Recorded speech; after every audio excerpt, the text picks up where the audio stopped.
OH. IO. We are in. We're in. We're in. Going down, Georgia. Going down. Let's go there first, then, since you all hyped up about Ohio State. Let's go there first. We're going there first, Scott. We're going there first, Scott. Welcome into Hill Talk Sports. I'm TJ Hill, joined by my co-host and brother, Scott Kennison. We got LG on the producing side, and we're going to roll from here. So, look, since you brought it up, literally brought it up, there's a finger sitting up there. The name of this episode was going to be called Moonwalking into the Playoffs, but I think that was too long. So I went with 4th and 1 because 4th and 1 will be very interesting later on in our podcast. Ohio State. Thank you, USC, for losing. Ohio State bagged their way into the college football playoffs because USC decided to lose their game for their championship. I don't think TCU winning would have even made a difference. I think they automatically were in as soon as USC lost that game. They automatically went from to get back in. I thought TCU was going to lose too, and they almost did, of course. That last-second field goal kept them at 3. There's no justification. I talked to a bunch of Buckeye fans. Well, we should be 3. No, we should not be 3. Be happy you're 4. You're saying that because you don't want Georgia. But then again, if you went with 3, you'll play Michigan again. Do you want that right now? You probably don't. Let's go with that later. Now, here we have a situation where Ohio State fans are happy we're in, but mad we're 4. 4 is a good spot. Ohio State has a habit of winning when they're not even supposed to be in the arena. They've done it before. That year they won the title. No business winning the title that year, but they won. Ohio State has a habit of playing better when they're the underdog. They like the shock value of beating a team. But let me tell you what I think is going to happen. I think it's going to be Ohio State over Georgia. By a field goal. Maybe a touchdown. We'll see. I think Michigan going to handle TCU. I think you're going to have a setup for the game part 2 for the whole gold. Now, does the NCAA want that? I believe they do. Because why? What's their bigger draw? Tell me that would be the highest rated college football championship game of all time. Yeah, you're not going to draw bigger than that. And I know that sounds absurd to talk about Columbus, Ohio, and Ann Arbor, Michigan, but they have armies of alumni. You are talking about even when that school up north is terrible, they're fans. A cash cow. And no one travels as well, better. Teams travel as well. No one travels better than Ohio State to games that are away. It doesn't happen. And you can't ask for more money to be made. You can't ask for a better storyline to tell. You want your lead-up stories, your hype. Yeah, the NCAA wants Ohio State, Michigan in the national championship game. They want Ohio State, Michigan at 3 and 4 so that they can sell the possibility of that in lead-up discussions. Thank you, Bob. We know. Bob Evans on there talking to us. Bob, we love you too. Jacuzzi time. Let's get together. Bobby. We try. Gotta get Bob on the show again. Bob's coming on the show. Bob, get the band back you're going to be together. on the show. And Jason, so are you. Tired of this, procrastinating. Join us in our quest for radio dominance. Continue, Scott. Here's my question about Ohio State versus Georgia. Yes, because up until the Michigan game, I felt pretty good about the defense. I really did. 2014, something happened that changed the entire dynamic of the team. And that was JT Barrett went down and Cardell Jones came in. And what that changed in the dynamic wise was for the first time. Time out. By that happening, does that make Ohio State a weaker team at that point? In theory. Okay, continue. But it didn't, and here's why. teams knew that JT Barrett wasn't going to take the top off of the defense and throw that ball downfield.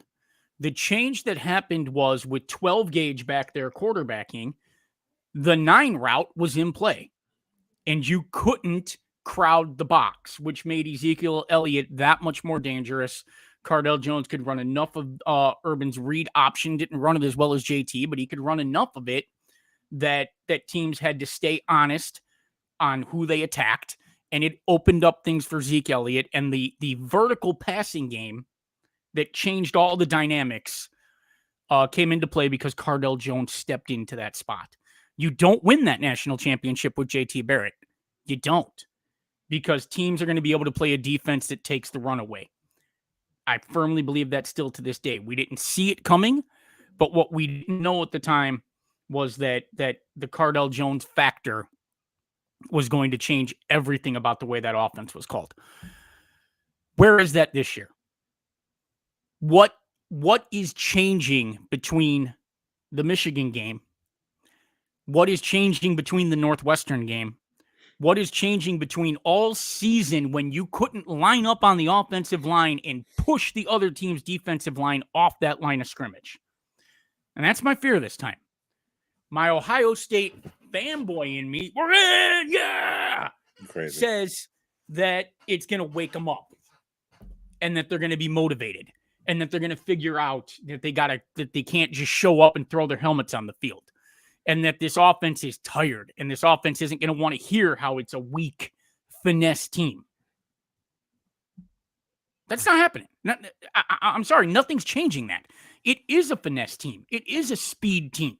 It is a team built for misdirection, second-level blocking. It's not Woody Hayes' line up and run the ball down your throat team. It's not even Urban Meyer. That was a power running team that won it all in 2014. It was disguised as a power running team out of the read option. But they lined up and they just pushed you off that defensive line and owned it. And they punched you in the face and kept punching you. That's what they did. Yeah.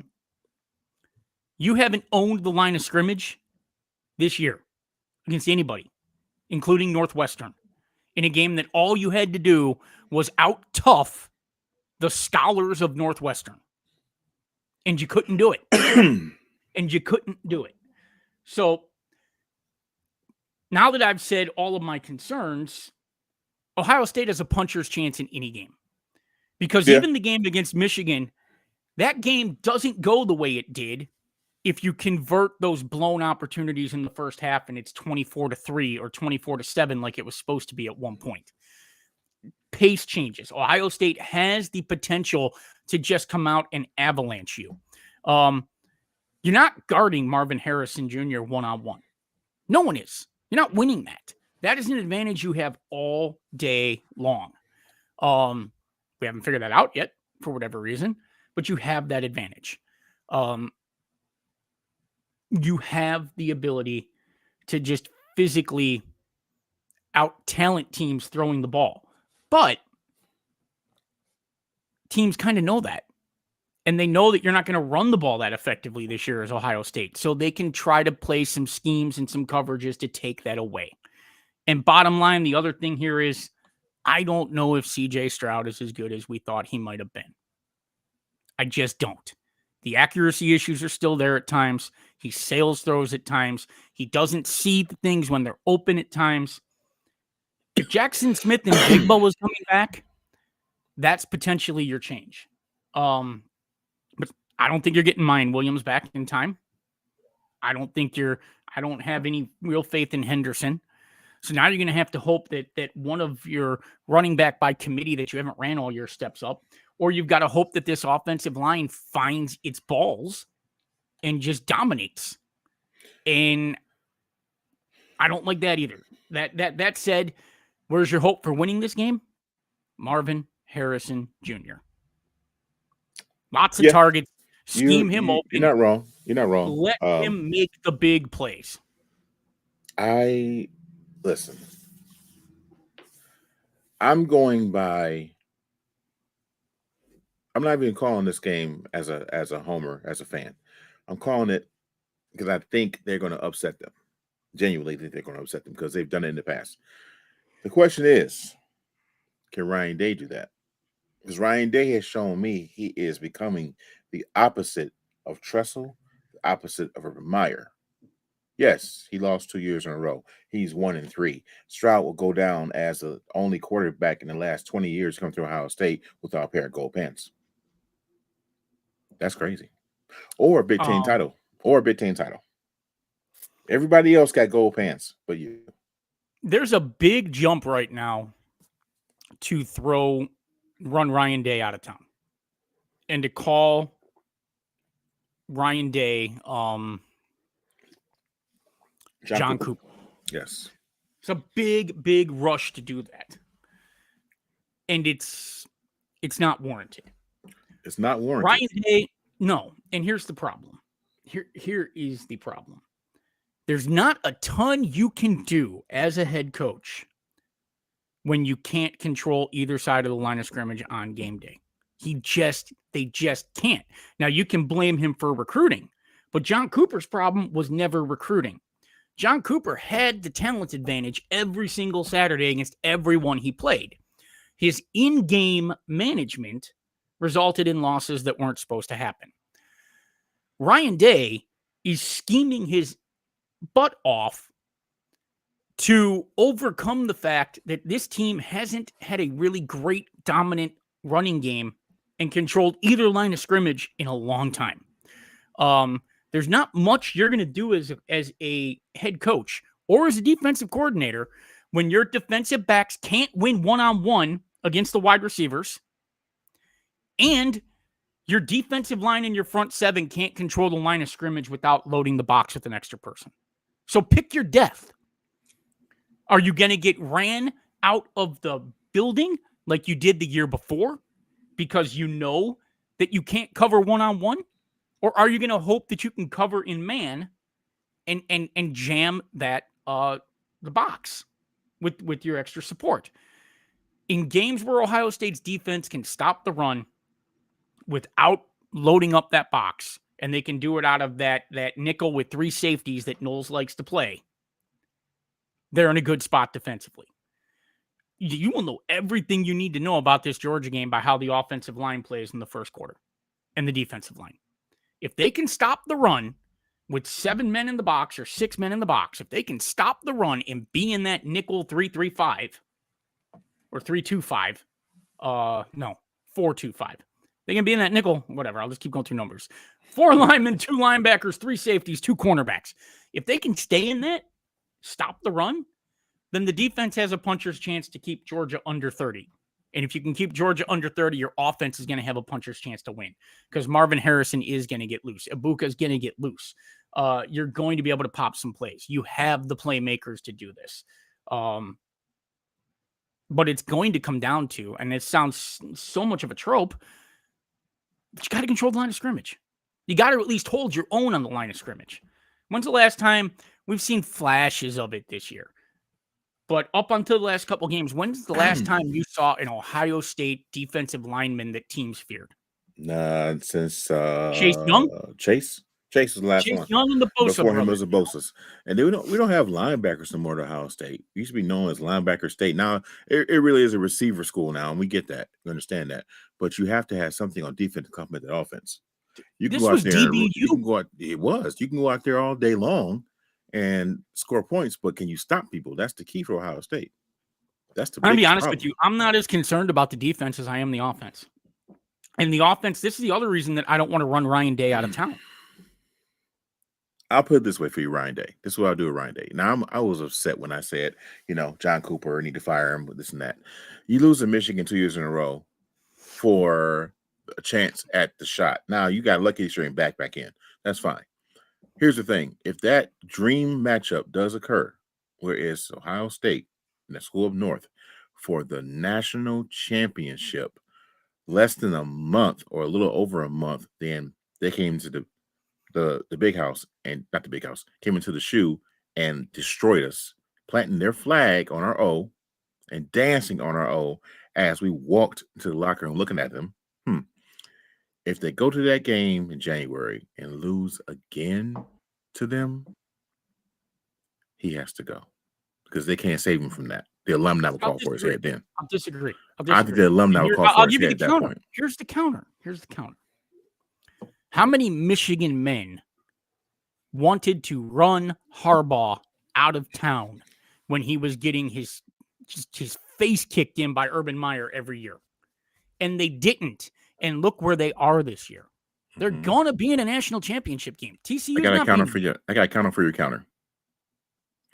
It wasn't for all the marbles. Every time Ohio State beat them, it was just a regular game. It wasn't for a shot at a national title, and it wasn't for the national title. What I'm saying in this scenario here, we're pointing out right now, if they meet again in January and Ryan Day lays the egg again, they're going to ask for his head on the platter because you lost to Michigan 2 years in a row, 2 Big Ten titles, and then you lost in the championship game. Yeah, they who do you want his want head to replace him? Who's legitimately coming at the moment, though? You know what? I don't have that answer for you right now. I can research it and find out, but I'm telling you right now, if they get to that game, people saying Vrabel, but I don't think Vrabel could be a good coach. I don't like that. The options were Vrabel or Luke Fickell for a minute. Well, it was a guy from Iowa State, too. They want him, too, Campbell. He been mentioned a long time ago. Oh, you can go try to lure the row the boat guy away from Minnesota? Listen. If you lose that game, if they get to that game and lose it, they can call for his head in Columbus. I'm telling you right now. Ryan Day has lost, 5 games in 4 years? And 2 of them were losses that you cannot tolerate at Ohio State. You don't fire that guy for that. One of those losses was against Clemson when Fields threw an interception on the last play that you weren't, and they turned the ball over on a drop punt. We're talking about the game that matters the most to many fans. As any fan of Ohio State that went to school there or whatever the case, what's the most important game on the schedule? Game 12. If you can't win game 12, you will not be in Columbus long. Ohio State fans, close your ears for a second. Fans, okay? Gene Smith. If you listen to the fans, you're an idiot and you should be fired. The fans don't know anything about anything other than they are angry. Anyone who's running a sports team, a head coach, a scout, who is making a decision based on what the fans think or the fans want, isn't qualified, is a moron, and should be fired immediately for suggesting that we act the way the fans feel like we should. Or the alumni. Because the alumni don't know anything about football either, unless that alumni happens to be at UM and his name is Tom Brady. Then you might know something about football. Then you might listen to him. But you know what? You're not listening to the alumni. You're not listening to the fans. I don't care. Ryan Day, we are so spoiled as Ohio State fans that we think a 2-loss season is a horrible season. We think a 1-loss season is a bad season. A 3-loss season is unheard of, and we might as well mothball the program. Last time we had to deal with a 3-loss season. Fickell? I don't think Meyer or Day have had a 3-loss season. Do you realize how insane that is? That you haven't had a 3-loss season since 2013 when Urban Meyer got here? There is a standard. I didn't set the standard. It's just there. You can't lose that game. I'm gonna tell you. Okay, I'll go here. I'll go here. No, Scott, it's the game. You can't lose that game, bro. If you lose the game, so what are we going to write into contracts? You lose to Michigan 2 years in a row, you're fired. I don't care what else you did. It's an unwritten rule, brother. It's there, but it's you can't see it, but it's there. Let me tell you something. Okay, let me tell you something. Whoa. Say they go ahead. Wait. Say they go out here and have this match. They have this game. Say Ohio State makes it to the finals, so it's school up north. They in the finals, right? Michigan beats them 50-24. Ryan Day safe, in your opinion, correct? Yes. So next year we play Ohio State ranked 6, whatever, because whatever. Work their way back to the top 4 as they always do, right? So they're sitting here week 12. It's Ohio State's 11-0, been dominant all year. They go into the big house. Let's go. Revenge tour. Ohio State loses again. Is Ryan Day still safe? You lost 3. Yes. You lost 3 in a row. He's 11-0 going into that game. He's on 3-11-1. So if they lose for the next 6 years in Michigan, he's safe in a row. Yes. Bullshit. He is. No, John he's Cooper not. Was safe forever. No, he's not. He ain't safe, man. You said alumni don't know anything. Alumni pays. Boosters, bro. Boosters gonna want them gone. Boosters is not gonna pay money into that. Boosters is not gonna pay the NIL money to that school if you keep losing to that school up north. It ain't gonna happen. The program will be dead in 3 years because the boosters do run the show. Counter the that boosters. The boosters will run the show. Into but the ground. Boosters are really, really stupid if they run Ryan Day out of town. But okay, TCU beats Michigan. Ohio State beats Georgia. Ohio State beats TCU. Ryan Day loses to Michigan again next year. Is he fired? He won a national championship the year before, and he's lost 2 games in 2 years. That's only they can save him. That can save him right there. The redeeming story is you lost that school up north, got blown out Georgia, at home. Then you beat Georgia, loses to TCU. Loses to Michigan. They got to win the whole thing. Is he fired? Win the whole thing. Yeah, win the whole thing. Okay, Ohio State playing TCU. Ohio State beating TCU. He beats Georgia. Hypothetically, he beats Georgia, loses to TCU, loses to Scum next year. And he's 11-0 going into that game. Yeah, he go. I'm not saying that. I'm saying the boosters are going to call for him. That's insane. They're going to put in their ear. They're like, hey, we got to make something happen. They might give him 1 more year. They're like, hey, we got to make something happen with next year because we can't do this 4 in a row. How much that screws up recruiting? I mean, that screws up. Recruiting is done. Dude, Scott, recruiting is done now. Ohio State. These people out here are literally not getting high school players anymore. You can lose commitments when you change. Look, Ohio State's been very, very lucky. They went from John Cooper to Jim Tressel to Urban Meyer to Ryan Day. They have had an amazing run where there hasn't been a Rich Rodriguez in the Punch Bowl going back to when Bo left here. Good point. Or not Bo. Who am I thinking of? Not Bo Schembechler. Earl Bruce. Going back to when Bruce left here. You went from John Cooper to Jim Tressel to, we got to forget about interim head coach Luke Fickell, to Urban Meyer to Ryan Day. You're not guaranteed to make that next thing. Your next guy could be Rod Chudzinski. It could be Eric Mangini. It could be Pat Shurmur. You've got a guy who is pretty much going to sit here for the next 10 years and in a worst case scenario might lose you 3 games and is probably going to have you in the college football playoffs 2 out of every 3 seasons. Not if you keep losing that 12 and is going to win a national championship in those 10 years. Not if you keep losing that game 12. That game 12 means everything. Yeah, in a row, Scott. But it shouldn't. That's a results-oriented. In a row. That is such a results-oriented outweigh. You're letting something have enormous weight that shouldn't have it. I want to say something to you about football. In my humble opinion, a football team takes on the identity of their head coach in some capacity. Yes.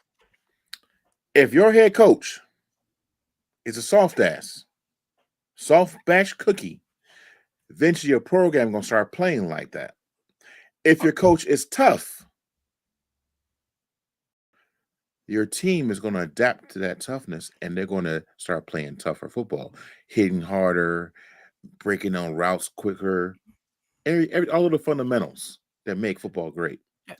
Now, let me ask you a question. In this scenario of tough and not tough, who do you think is tougher, Harbaugh or Day? Mr. Khakis? I'm just saying. Probably Harbaugh. The guy played quarterback in the league. I would go with Harbaugh. Yes. Now, in my estimate, Ryan Day is not a hard ass. No, but I think Larry Johnson is. He's a soft. No. I've met Larry Johnson. You got that. That's upside down, bro. That Ryan Hartline. That dude go. Listen, from the coaches that I've seen so far, Harbaugh Day's the softest. Okay, then you know what Day needs to do? Hire hard-ass assistants. I think because those position coaches will have more impact on their players than Day will.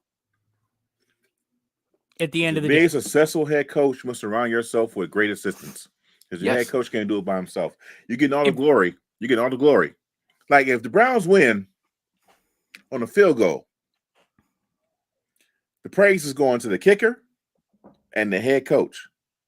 Not the special teams coach who's been working with this guy in win conditions and under pressure to get this guy ready to make that kick under pressure. You see what I'm saying? The holder and the long snapper? All that. it goes to the head coach. Also, when it they always lose, does. well, It always does. when they lose, though, they go, yeah, that's special teams coach over there, man. Yeah, he's got it. Like, wait a minute. So But that's the difference between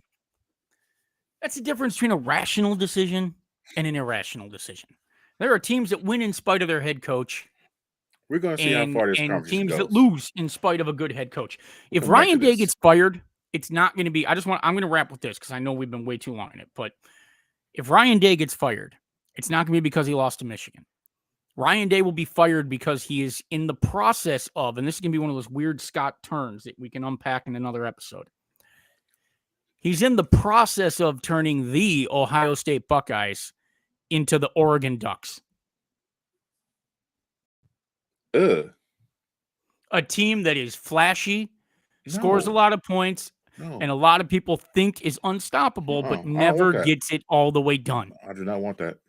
That's horrible. And I'm hoping turn me into Ryan a Georgia Day or Alabama. Realize that he's got to toughen this team up a bit, and that's gonna come with hiring tougher assistants and recruiting players with a mindset and building a system even that is based more on physicality than finesse. But in the meantime, you can be a dominant finesse blocking, running, passing team.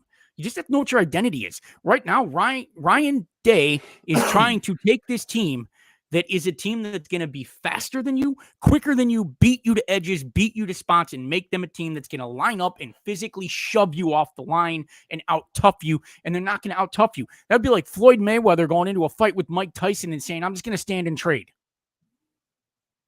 You're not a stand and trade guy, Floyd. Do what you do. Shoulder roll and make them find you. Ryan Day, you're not Woody Hayes' smash mouth football team.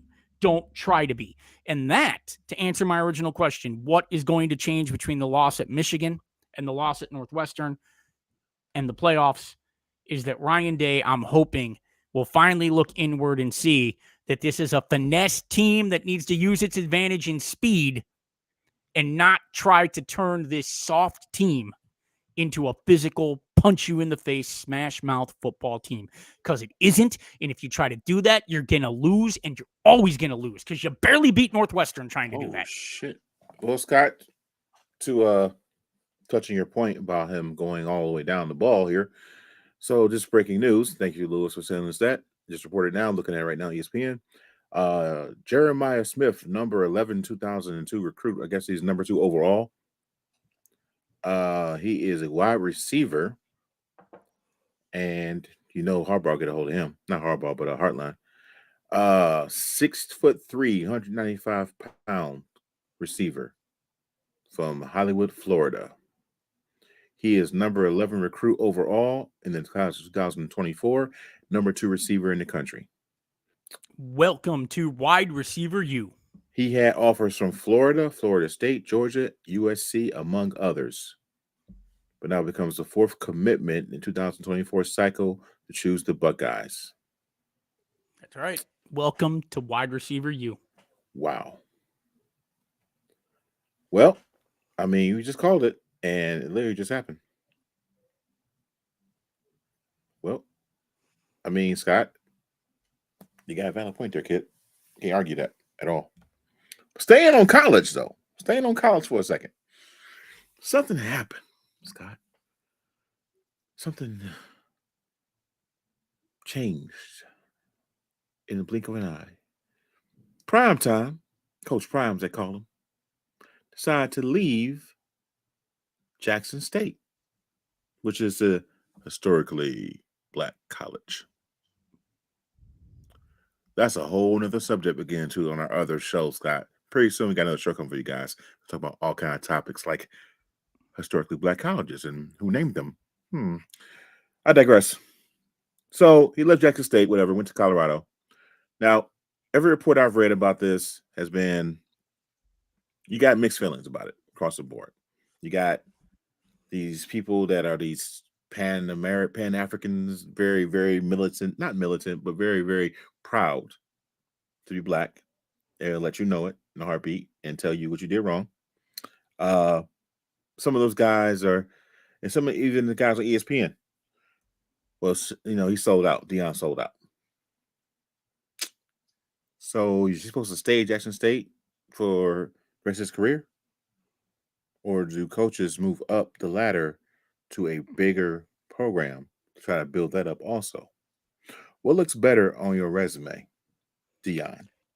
I won the SWAC conference at Jackson State. I got a bowl game in December 16th instead of the January 1st. And yeah, I got no D1, a lot of D1 recruits coming through, but I ain't got the big dogs.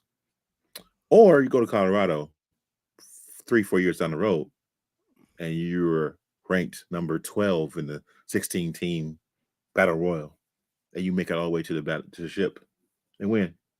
So you won in football, you played baseball, and now you went to college and won the national title. What seems better, staying in Jackson State because people call you sellout, or going to try to further your career and help kids along the way? Because he's bringing kids from Jackson State with him. Here's the thing. I can't answer your question if I don't know what resume Deion Sanders is trying to make look better. And what Deion Sanders' goal as a head coach was. I think I know what it is going to be. Did Deion Sanders go to Jackson State because it was the university that would let him be the head coach and show what he could do, and then use that to get to a D1 university? Or did Deion Sanders go to Jackson State to provide some visibility and some fame on HBCUs and try to generate better recruits coming to HBCUs and opportunities, spotlight, and advance that? Yes, and try to make it healthier, not healthier. Make more attractive. HBCUs healthier, not like healthier with just overall to. Well, it's not known for the sports; they're known for academics. No. Right, but to increase, trying to get that spotlight going. I get it. Yeah, I can answer your question and say both. He did both. Yeah, and then you have to decide which one is more important to you. Now, this is Deion, primetime neon Deion Sanders, who has been about the money his entire life and the fame and the ego. And Deion Sanders has mostly been about Deion Sanders his entire life. Excuse me. Does this make him a bad person? No. But if you thought Deion Sanders was going to leave fame, accomplishment, achievement, ego, and money on the table for social responsibility, I don't know what Deion Sanders you've been watching your whole life. Is he a bad person? No. This is what people do. There's nothing wrong with that. Deion Sanders is still going to do good in the world. He's still going to be able to accomplish a lot of the things that he could have at Jackson State. He just can't accomplish them for HBCUs. Correct. And in a way, he still can. Because maybe what this shows is there's a path for head coaches at HBCUs to go to Division I schools and too. That's what I'm trying to say happened. And maybe some of these transfer athletes, I mean, everything you just said, he did pretty much. And he still put a spotlight on HBCUs. He did that. They got more funding now and everything. Yeah. Did you hear what happened to him down there, though? More funding is where I was going with healthier. Make the funding healthier. Did you hear what happened down there, though, when he was down there? No. Broke into his car several times. Broke into his son's car. So a list of things that happened that shouldn't happen to a guy that's trying to build the program back up. But anyways, did you see his introduction to his football team? No. Oh my God, Scott. It was made, it was like a WWE shoot. Seriously, promo. Walked in there with his little tie on and suit, matching the colors of the university. They introduced him. They clapped it up for him. Yeah, they all excited, like, it's Deion Sanders, yay. They started talking about how to hold yourself accountable, be a responsible young man. Program's been suffering for the last 20 years or so. The alumni and the boosters are upset. They want to change. They say, I'm coming to change things a little bit. I'm going to go to Jackson State with the bowl game. I'll finish that. I'm coming back. But I'm bringing people with me. What does that mean? This dude basically told the team, y'all need to figure out where you're going to college at next year because it ain't going to be here. Y'all need to enter a transfer protocol because I'm bringing dogs with me. And he pointed to the quarterback that was sitting there. Current starting quarterback. He pointed to him and said, go on transfer, son. The quarterback's on the way. What coach walks into a room and motherfucks the whole team. Points to the quarterback. Go ahead and transfer. The quarterback is on the way. Bruh. It's a bold I strategy. love it. That's I awesome. mean, It's like watching The Office. Yeah. It's like watching The Office. He buttered him up though. He got him soaked in like all the things that need to happen to the program, and we got to work hard, this, hard, that. Then he kind of looked over at the room a little bit. I think he was observing and reading how they was doing it. And then he kind of was like, a lot of y'all ain't gonna be here next year. I'm just looking at the room. Y'all ain't gonna be here. Go ahead and transfer. And oh, yes. There it is. Yes. I can't hear it. Is my volume on? You're in. No, I can't hear it either. But he's gonna have to. You can't have one style of leadership. See if we can get back up. Because I think I know what he's trying to do. He's trying to challenge the people there to make them work as hard as they can in the offseason and see who's going to face a challenge and who just wants an easy path to being a starter and is going to transfer because they don't want ask you what he said. What went down? I want you to say 2 words. Flat out, he just said I'm coming. Everybody know what that means when that comes. Not only am I going to show up, but I'm going to show out. Now, I'm through with mine. Let's get to yours. I'm here on the spot for any questions. Yeah, quarterback is coming. Yep, I tell you what. And they dogs. And they gonna hunt and they gonna eat. Anything else? This is your opportunity. Don't get outside and start talking when you got me right in front of you. Let's get it over with now. Anything you want to say? It could be a question, it could be anything. Yes, sir. What position coaches are you keeping? What position coaches am I keeping? Probably not. Bringing. Right? It's going to be one of the best staffs you ever seen in summer. They coming. Well, that's a Donald Trump answer. Staff you ever seen in summer. They coming. A bunch of go-getters coming. I just met with several to 10 powerful boosters that's ready to give.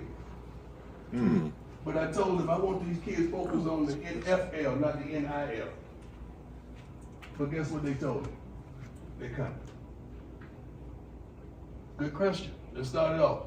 So we're going to build a great team. We're going to build a great team. Couple I've of talked things with many in there. Powerful boosters.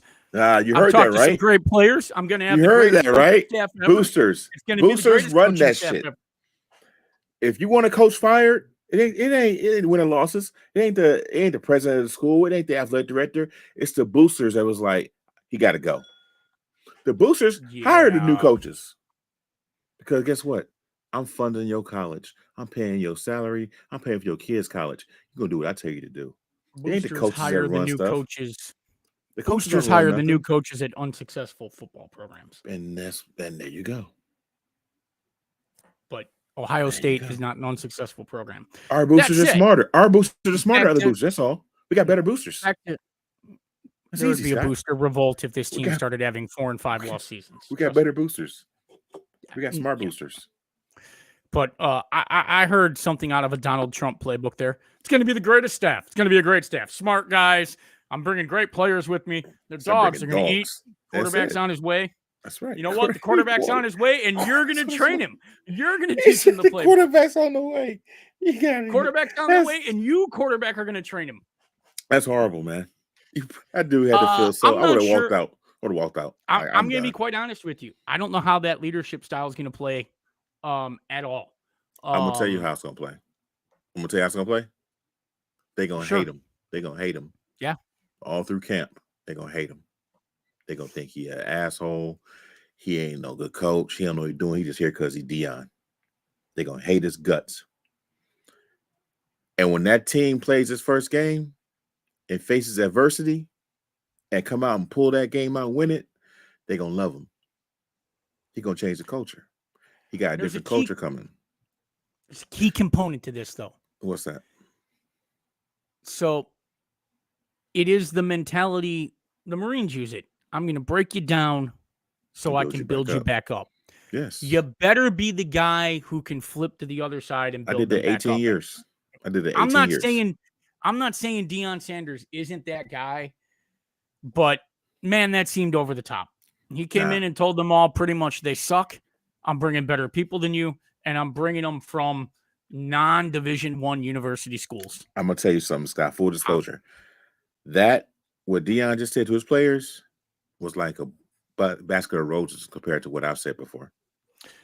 But it can only work with if you treat every person the same, and that you can lead and motivate them and develop them with the same playbook. You can't. You can't. It's impossible. And the Every playbook player- he just ran with right there, I mean, I really You're addressing the masses we'll right see now. how it goes. It You're can work. addressing Listen, you're addressing the masses. You're letting everybody know I'm alpha, you beta. Period. I'm letting you know I'm in charge. You set that precedence first. Then when you start coaching them, you'll get to know how they work. Some kids respond with, "Get your ass up and go."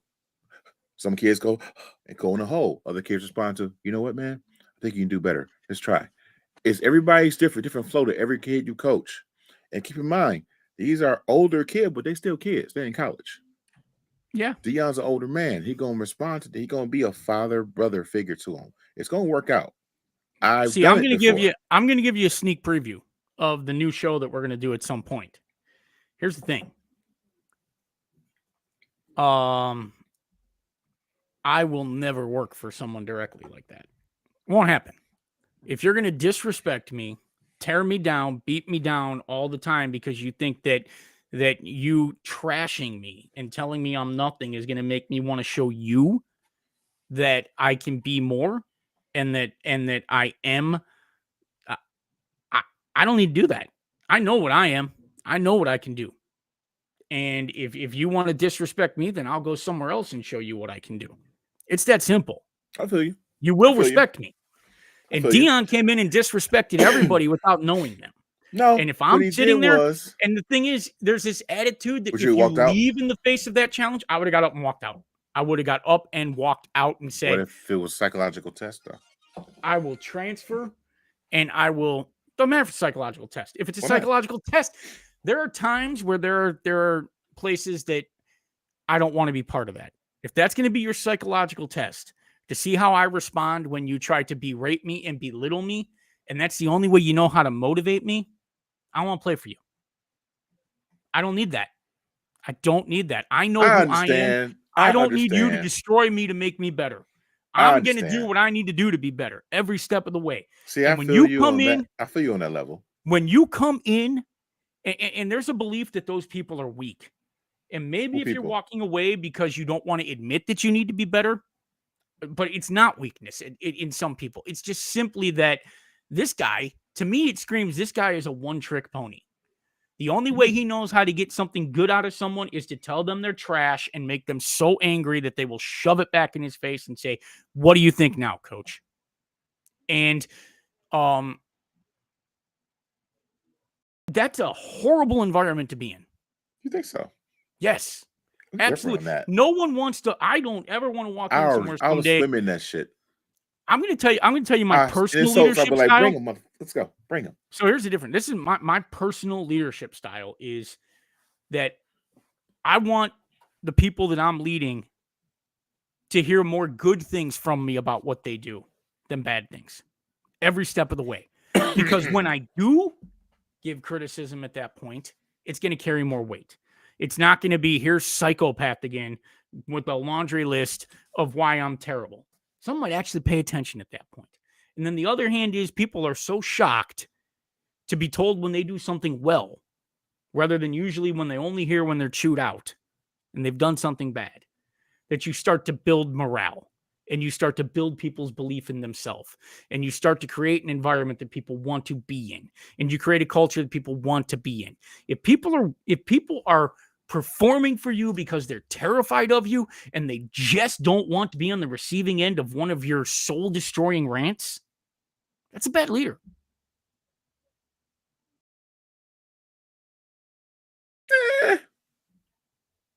But see, this is why I have a problem with what Deion did, because it's the complete antithesis to how I lead. But it's Scott, okay. I get what I don't get me wrong. I understand where your point is. but it's different circumstances, different things. These are kids that play football. You get belittled, and if every kid that got belittled on the practice field or in the meeting quit football, Sundays will be for church only because it wouldn't be shit on TV. Not necessarily. It happened, Scott. No, you don't have to be. it happened. You don't have to No prove your coach in the toughness. universe has ever come at a kid like, "Oh, Johnny, you're a great guy." No, you're gonna yell, you're gonna cuss, you're gonna tell that son of a bitch, you ain't doing no good, you blah blah blah blah blah, and then you're gonna take him and you're gonna be at his lowest point. You're gonna be like, "Damn, I ain't shit." And then you're gonna turn around and tell him, "Come here.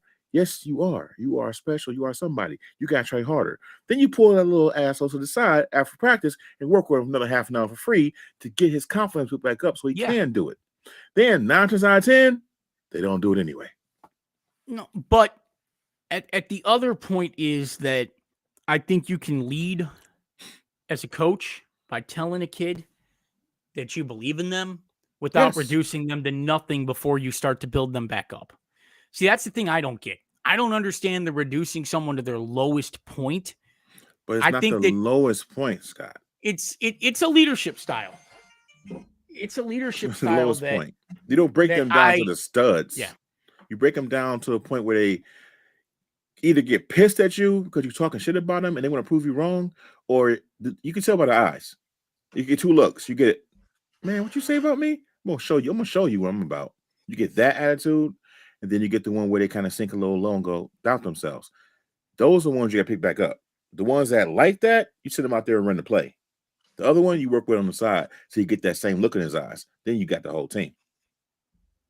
And there's a leadership style to that can work. Look, I'm going to be honest. It's a leadership style that can work. It's not mine.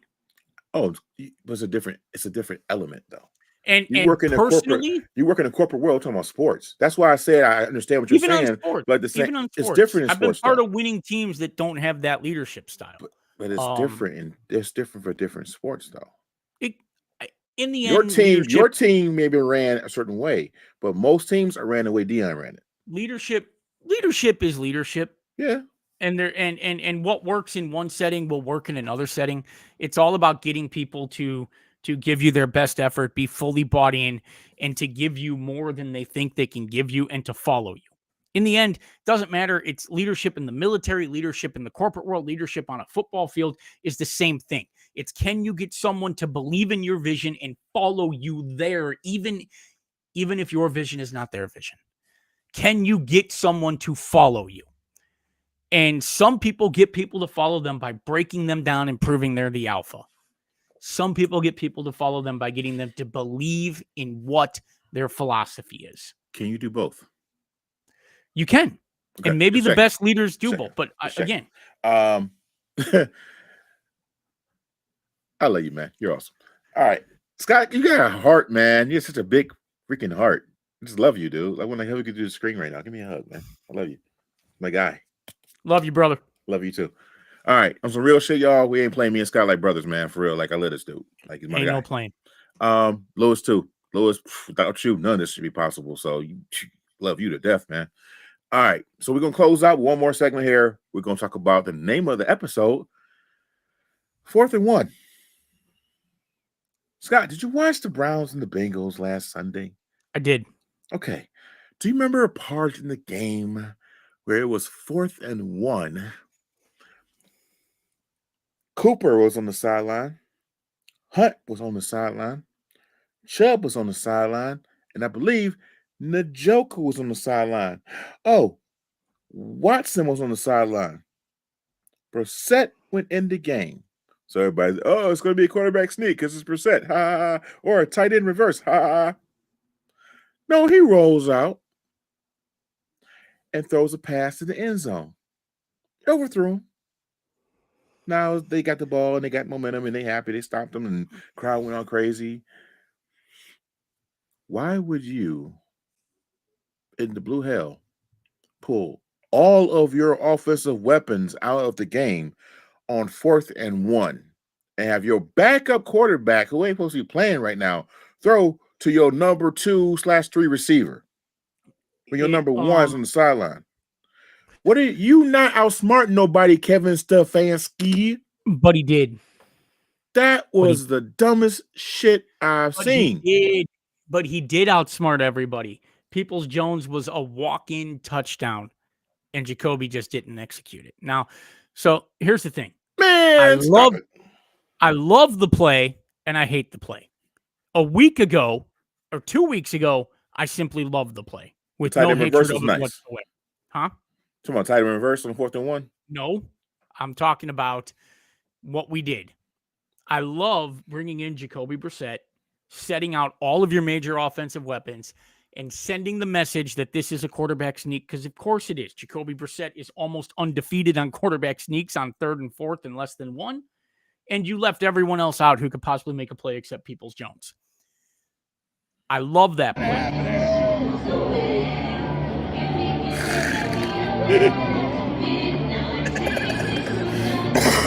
I also hate 2 weeks ago, I only loved the play. And that's how I feel about that comment. Well, let me just say this. It tells you everything you need to know about Kevin Stefanski. We've joked for years and years and years about Browns coaches thinking they're the smartest guy in the room. Kevin Stefanski seriously does. But it also tells you everything you need to know about Kevin Stefanski, the strategist. I've been saying this for 2 years, maybe 3. Kevin Stefanski is big into the analytics. Kevin Stefanski knows what he usually does on 4th and 1. Kevin Stefanski knows what he usually does on 2nd and 7.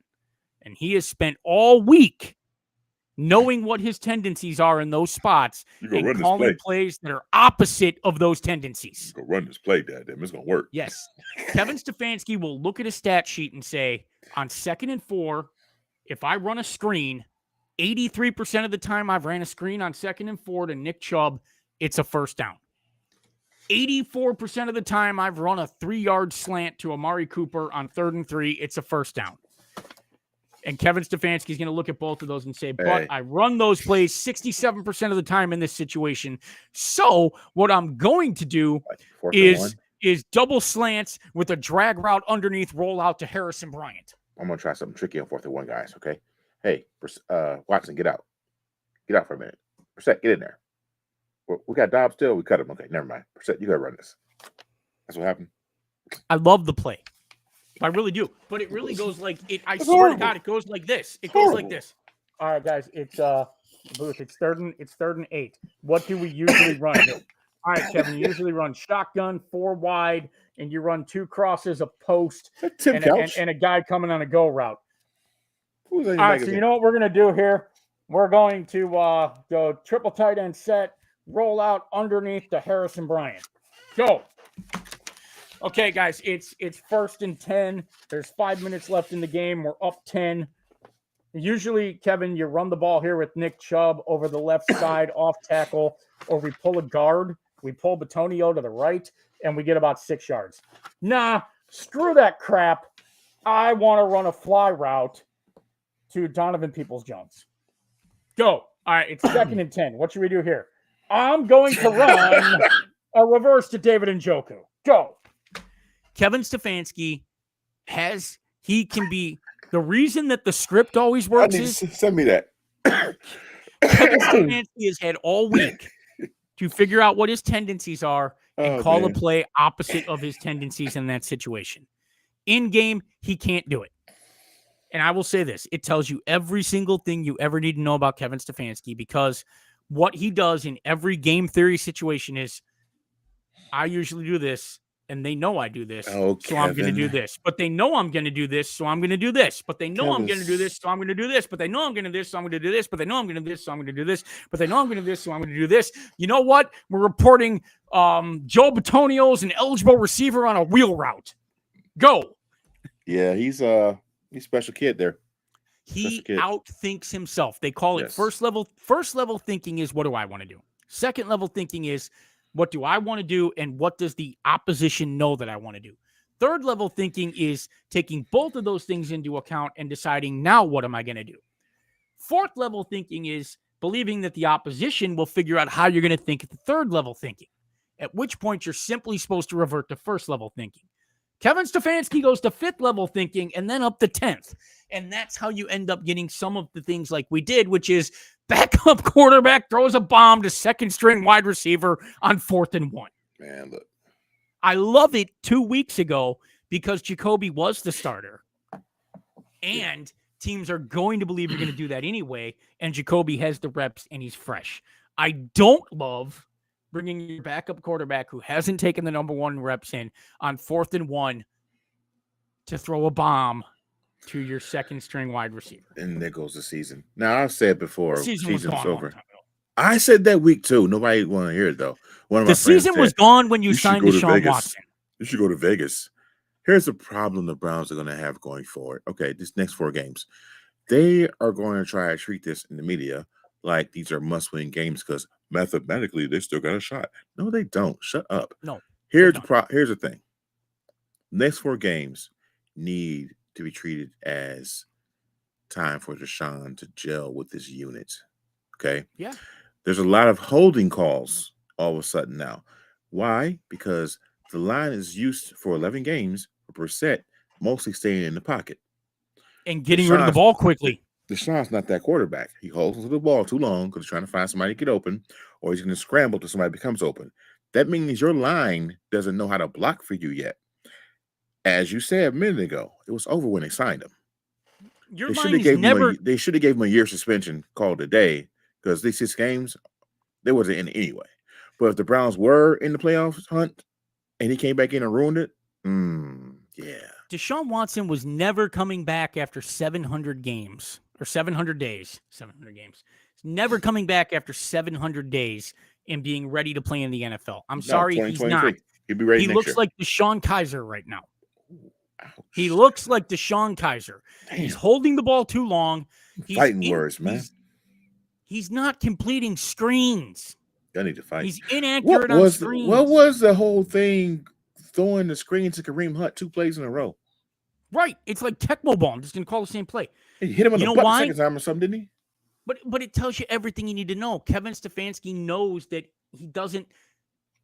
Stefanski figured out halfway through that game that it's 50-50 if Deshaun Watson is going to get the ball into a catchable place. Right now, and Deshaun Watson is much better than Deshaun Kaiser. But I feel like I'm watching Brandon Weeden. I feel like I'm watching Deshaun Kaiser. I feel like I'm watching not Johnny Manziel, but I'm watching these quarterbacks. I'm watching a quarterback who isn't seeing. Look, the third play of the game, he missed Peoples-Jones on a walk-in uncovered post, and he had him all day looking right at him with protection and never saw him. Deshaun Watson is locking on to wide receivers. Tell me if you've heard that one before. He's holding the ball too long. The ball is out late. The ball is inaccurate when it is out. And it's causing increased holding penalties on the offensive line. Because of course it is. If you ask your offensive line to block more than 4 seconds, they're going to hold. Question for you. Kind of off topic too. At work, I talked about this with a couple of guys at work, and they were kind of going on the lines of the Browns tanking. And I made the comment, for what? They got no picks. Nope. And they looked at me and said, tanking for a coach. I'm like, what? That's stupid. I said, you think they would actually turn on him that bad they will lose to get rid of him? No. I don't know. No, that's not happening. Conspiracy theory. Let me tell you about tanking. And I think, T, you'll relate to this. Talk to me.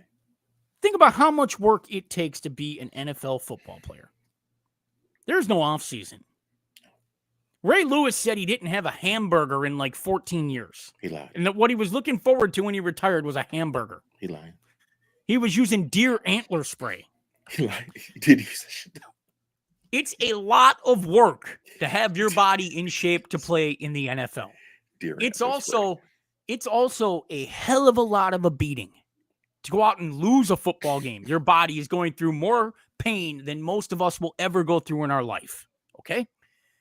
You're going to tell me that you have spent the last X amount of years of your life, going back to when you were in high school or college, training, living, eating, breathing this game, taking the hits, the pain, the injury, not feeling healthy ever at all, like you're 100% because you're always some nagging injury from this.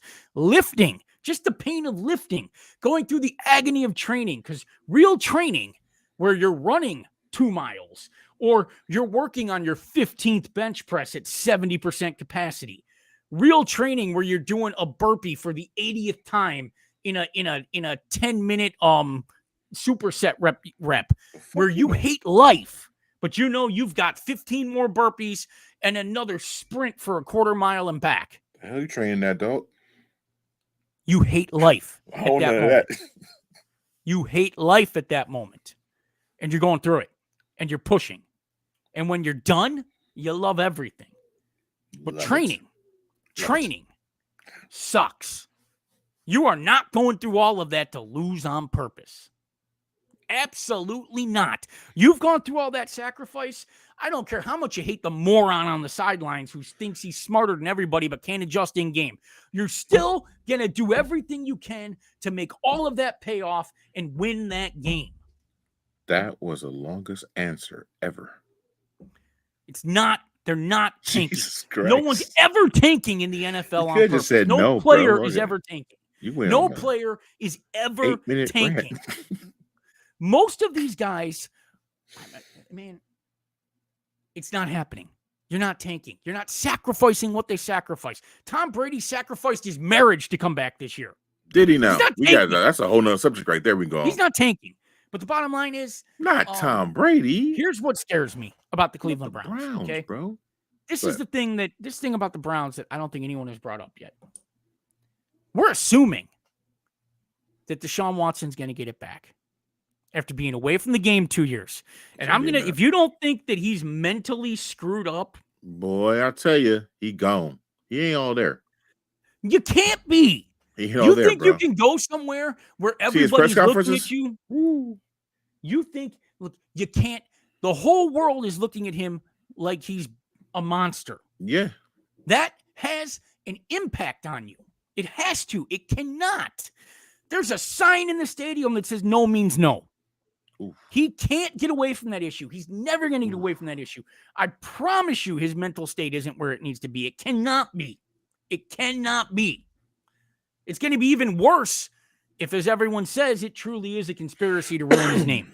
Well, here's something funny.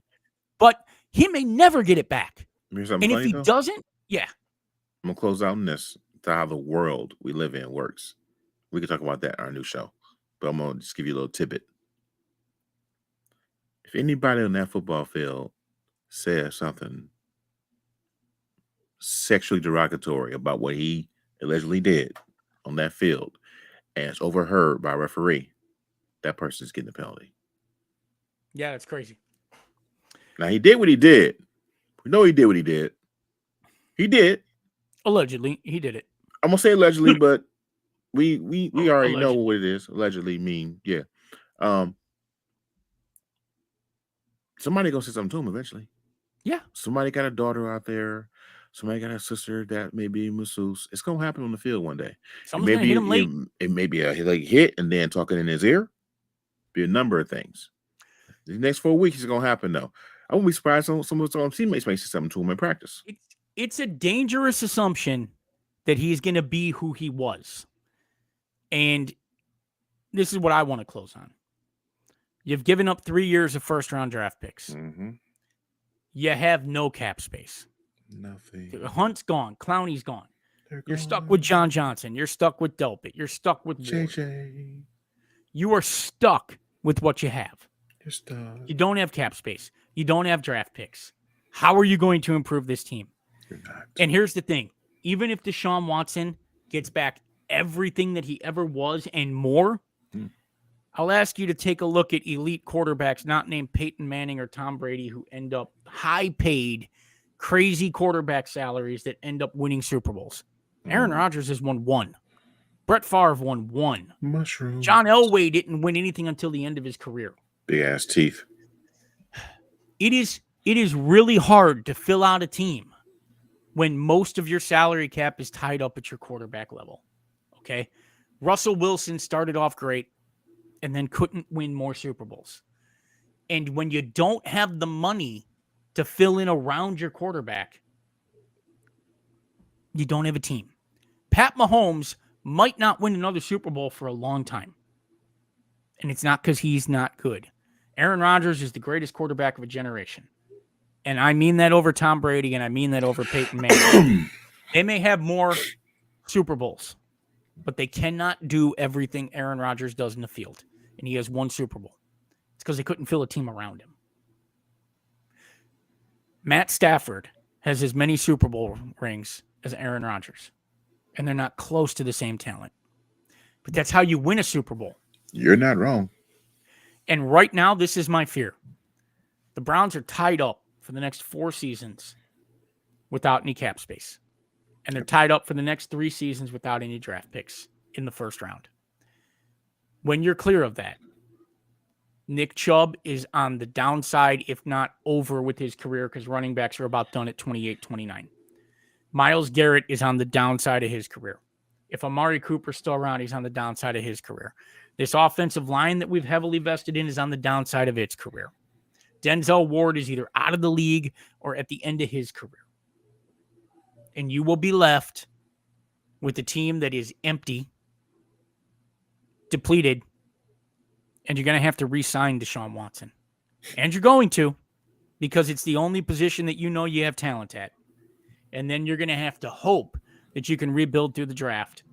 And the thing is, you're not signing him for less than his original $230 million salary. So you're still going to be in cap hell. And then you're going to hope you can rebuild through the draft. My fear is that the signing of Deshaun Watson, chasing the fact that you could this year and next for this year, get Jacoby Brissett to win you 7 games and have Deshaun Watson come in and win you, 5 of the last 6 and get to the playoffs and win a Super Bowl. And then have Deshaun Watson go win it next year before the whole thing fell apart.